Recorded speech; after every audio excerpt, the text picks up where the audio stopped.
El curioso caso del piso 23. Los resultados de una acción, actividad, proyecto, nunca están plenamente garantizados. Las cosas pueden ir mejor o peor, y no siempre resultan como se preveía. En nuestra vida cotidiana tomamos decisiones. Nuestro cerebro discrimina de entre diversas alternativas buscando una decisión adecuada. Esa decisión es la combinación de muchos factores, en los que el riesgo y su antípoda, la rentabilidad, representan los elementos más importantes. Utilicemos un sencillo ejemplo. Supongamos que nos encontramos en el piso 23 de un edificio y nuestro objetivo es llegar a la planta baja para salir del edificio. Partamos por identificar cuál podría ser la rentabilidad, el beneficio o el retorno de nuestra acción. Sencillo, para este caso mediremos la rentabilidad en base al tiempo, es decir, qué tan rápido podemos llegar a la calle. Mientras más pronto lleguemos a la planta baja, seremos más felices. Exploremos algunas alternativas para nuestro objetivo y tratemos de medir la rentabilidad. Primero, la forma más rápida de llegar a la planta baja probablemente sería abrir una ventana y saltar al vacío. Y si alguien nos ayuda a impulsarnos hacia abajo, sería aún mejor. Nuestro retorno sería el más alto posible, medido por unos pocos segundos de nuestro tiempo, y probablemente los últimos. Segundo, una siguiente alternativa en eficiencia para bajar del piso 23 sería utilizar el elevador. Nuestra demora dependerá de qué tan congestionado está el uso del elevador en los diversos pisos, de qué tan moderno es el equipo, entre otros aspectos, y llegaremos a la calle en quizás menos de 5 minutos.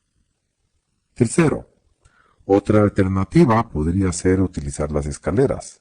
El tiempo en bajar dependerá de nuestro estado físico y de salud, pero seguramente representará entre 5 y 15 minutos dependiendo de varios factores.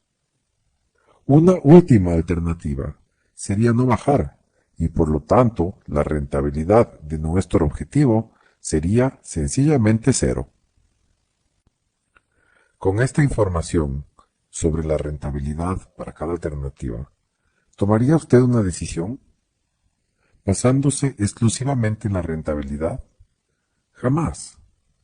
Para la toma de decisiones alternativas en nuestra vida cotidiana, aplicamos la razón, la reflexión y la experiencia, para balancear los beneficios conjuntamente con sus correspondientes riesgos.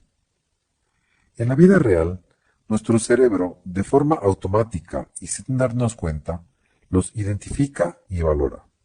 Así podemos decidir. Este es uno de los primeros e importantes corolarios del ejemplo, aplicándolo a la vida real profesional en la gestión de riesgos. Y es que las empresas que basan sus decisiones exclusivamente en una visión de beneficios podrían terminar en aprietos y permanentemente haciendo saltos al vacío. Avancemos con nuestro ejemplo para identificar los riesgos en cada caso.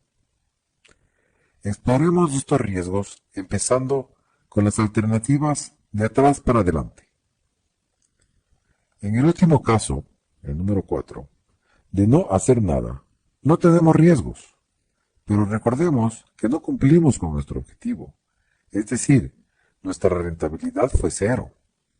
Aplica claramente la lección conocida de que el que no arriesga, no gana.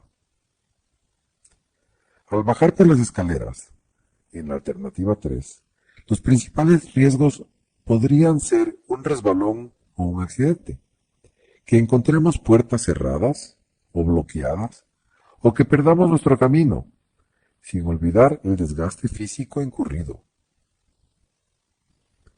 En la opción 2, de bajar por el elevador, podría existir un daño. ¿Quién no se ha quedado atascado en un ascensor alguna vez? Puede haber un corte de energía eléctrica e incluso un accidente fatal.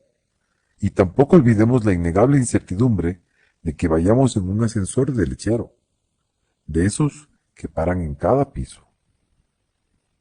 Finalmente, en la alternativa más rentable, de lanzarnos por la ventana, el riesgo es más que evidente, a menos que seamos el hombre de acero.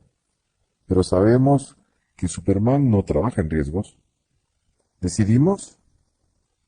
¿Podemos tomar ya una decisión? Al conocer la rentabilidad y haber identificado el riesgo en cada caso. ¿Qué nos falta?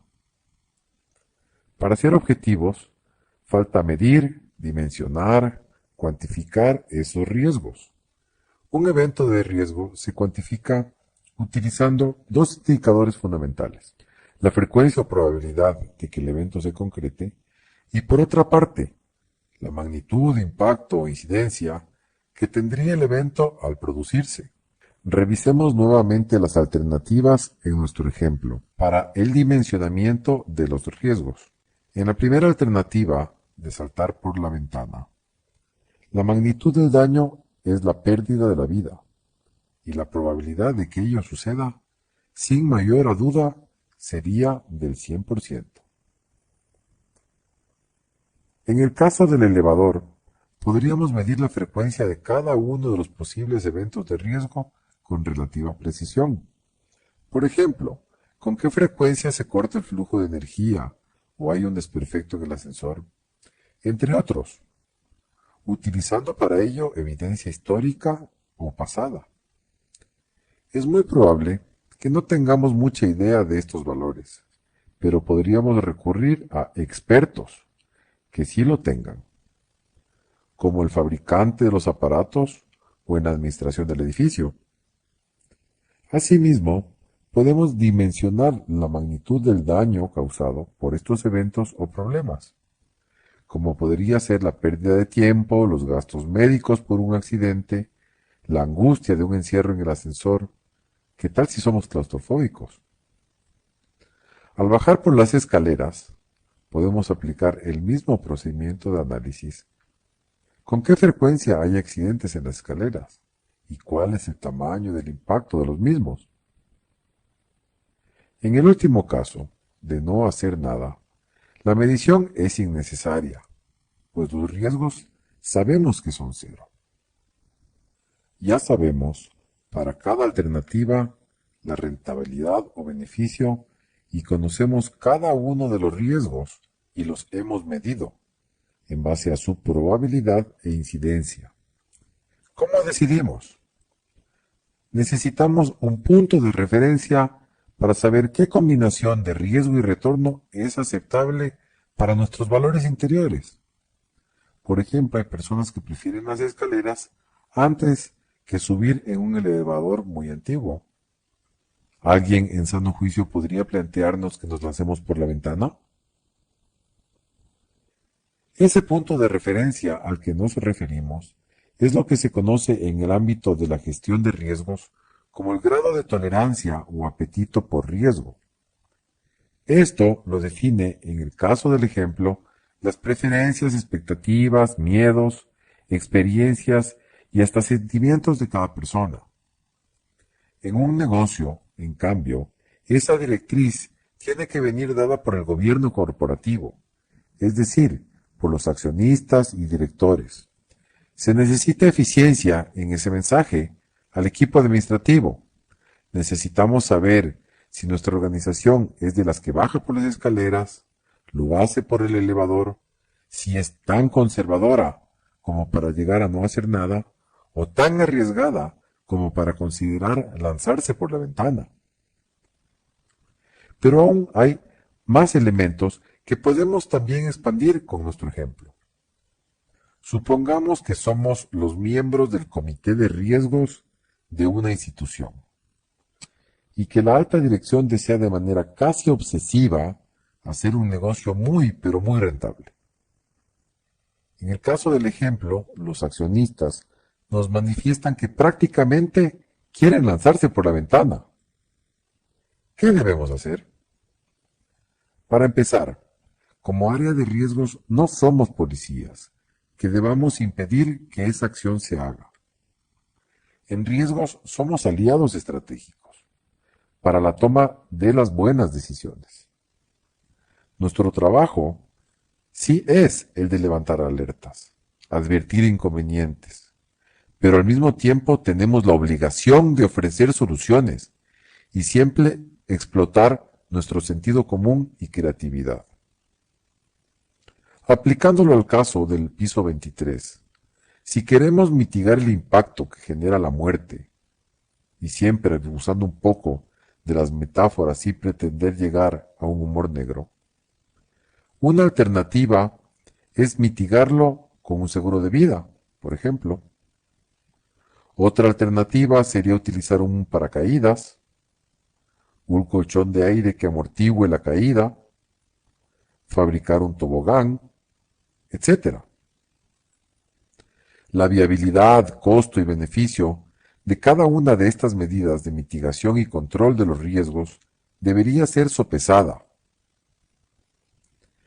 y establecer planes de acción para poder instrumentarlo.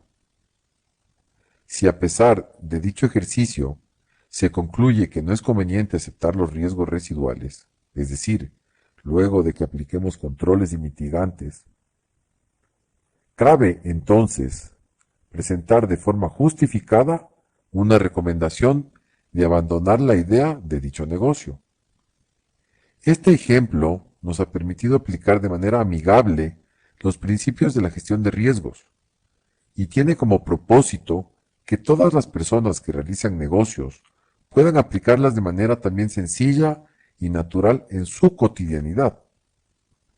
En el caso de los riesgos en entidades financieras, estas reflexiones se aplican para todos los tipos de riesgo, tanto en el caso de riesgo de crédito, de liquidez, de mercado y riesgo operativo, entre otros.